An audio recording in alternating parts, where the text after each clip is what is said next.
आज़ाद कश्मीर में लड़ाई एक असिस्टेंट कमिश्नर की किस गलती से शुरू हुई, अब क्या हो रहा है और आगे क्या होने जा रहा है, एक कश्मीरी मुझसे सुने। साल पहले आज़ाद कश्मीर में ताजर और दूसरी बरादरियों ने हुकूमत से कहा कि हमें ये दो चीज़ें चाहिए। 1100 रुपये में 40 किलो आटा दें जैसे कि गिलगित बल्तिस्तान को देते हैं, बिजली 3 रुपये 25 पैसे फ़ी यूनिट दें क्योंकि आपने हमसे वादा किया था जब हमसे हमारी ज़मीनें ली थी और चूंकि हमारे पानी पे बिजली बनाते हैं। इन दोनों बातों पे इत्तेफाक नहीं हुआ तो लोगों ने कहा कि हम 11 मई को पहिया जाम एहतजाज करेंगे, हफ्ते के दिन पूरे कश्मीर में एहतजाज करेंगे। ये सुन के पुलिस ने जॉइंट एक्शन कमेटी के 32 मेंबरान जो थे, उनमें से जो लीडर थे उनको इन्हें गिरफ्तार करना शुरू कर दिया, लेकिन लोग लीडरों के बगैर ही बाहर निकल आए, एहतजाज में निकल आए। अब डडियाल शहर में ये हुआ जो कि मीरपुर के पास पड़ता है, मतलब पिंडी से आप कश्मीर जाते हो तो मीरपुर डडियाल आपको करीबी इलाके पड़ते हैं। वहाँ पे एहतजाज के दौरान असिस्टेंट कमिश्नर ने मिस कैलकुलेशन की, उसने मार पड़वाई और उसने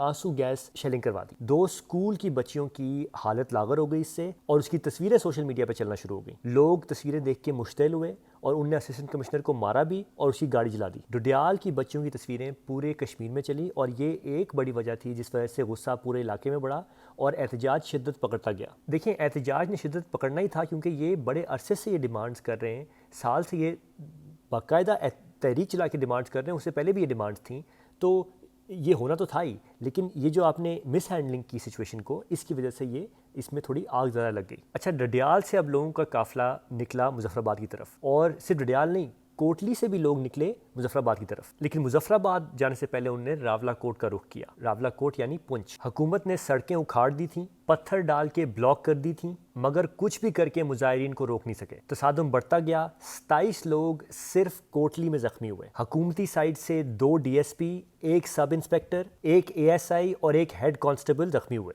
मीरपुर में बड़ा अफसोसनाक वाकया हुआ, 1 सब इंस्पेक्टर मारा गया। अब हम एक मुश्किल मोड़ पे खड़े हैं, मुजाहिरीन रावला कोट जा रहे हैं। रावला कोट मशहूर है अपने हकूक के लिए लड़ मरने के लिए। मैं खुद रावला कोट से हूँ, मैं उसकी हिस्ट्री अच्छी तरह जानता। कश्मीर ने जब 1947 में बगावत की थी महाराजा हरी सिंह के खिलाफ, तो पहली गोली रावला कोट से चली थी, पहली तहरीक रावला कोट से चली थी। डडियाल के लोग उम्मीद कर रहे हैं कि रावला कोट में उन्हें सपोर्ट मिलेगी, कि ये जो धरती हमेशा खड़ी होती है मुजाहिरे के लिए, उनके साथ खड़ी होगी, क्योंकि उनके हकूक की जो ये लड़ाई है ये जेन्युइन है। वहाँ से सब मिलके मुजफ्फराबाद जाएंगे, फिर देखते हैं कि आगे हुकूमत क्या रद्दमल देगी। अब मुजफ्फराबाद रावला कोट ये प्रॉब्लम एरिया है, यहाँ पे जब कोई हरकत होती है तो हमारी जो स्टेट है जो कभी कभार इनसिक्योर हो जाती है, वो डर में पड़ जाती है कि यार इसकी इमेजेस, इसकी तस्वीरें जाएंगी दुनिया पूरी में तो उनको लगेगा कि पाकिस्तानी भी कश्मीरियों के साथ वही जुल्म करते हैं जो कि इंडिया में होता है। तो इसलिए वो बहुत डरते हैं कि यहाँ पर जब भी कोई मूवमेंट उठती है और इस इनसिक्योरिटी में कई दफ़ा उनके हाथ से गलतियाँ हो सकती हैं।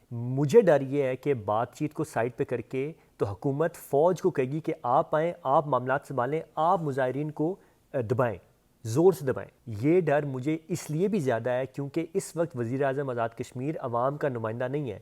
पॉलिटिकल इंजीनियरिंग की इनने इमरान खान को हुकूमत से गिरा के और उसके बाद ये अनवारुल हक साहब को लेके आए, वज़ीर आज़म बनवाया और तमाम वज़ीर चेंज करवाए। ये अवाम की नब्ज़ पे मुझे नहीं यकीन कि इनका हाथ पूरा है, क्योंकि अवाम ने इनको इलेक्ट नहीं किया। MLA इलेक्ट किया होगा, वज़ीर आज़म इलेक्ट नहीं किया। हमारी फ़ौज को किसी सूरत अपने लोगों के खिलाफ ना लगाएं। अगर आपने हमारी फ़ौज को कश्मीरी आम शहरियों को दबाने के लिए ज़ोर लगाने का कहा तो आपको मैं अभी बता रहा हूँ और ये बताने की कोई ज़रूरत नहीं होनी चाहिए कि उसके नतायज बहुत भयानक होंगे। होश के नाखुन लें, खुदा के लिए होश के नाखुन लें। कोई भी नहीं ये चाहता कि हमारी फ़ौज और अवाम आमने सामने हो, इसलिए हुकूमत का काम है कि बातचीत का दामन हाथ से ना छोड़ें और कोई हुकूमत को प्रेशर में भी ना डाले, कोई और बंदा, कोई और इंस्टीट्यूशन, कि वो मुजाहिरीन के साथ सख्ती से निपटें। ये वक्त नहीं है मुजाहिरीन की बात सुनने का वक्त है, उन पे ज़ोर आजमाई करने का वक्त नहीं है ये। आखिर में मुजाहिरीन से मेरी अपील है कि आप पुरअमन रहें, आपके मुतालबात जायज़ हैं, आपके मुतालबात जायज़ हैं, मगर आपने अगर ज़ोर आजमाया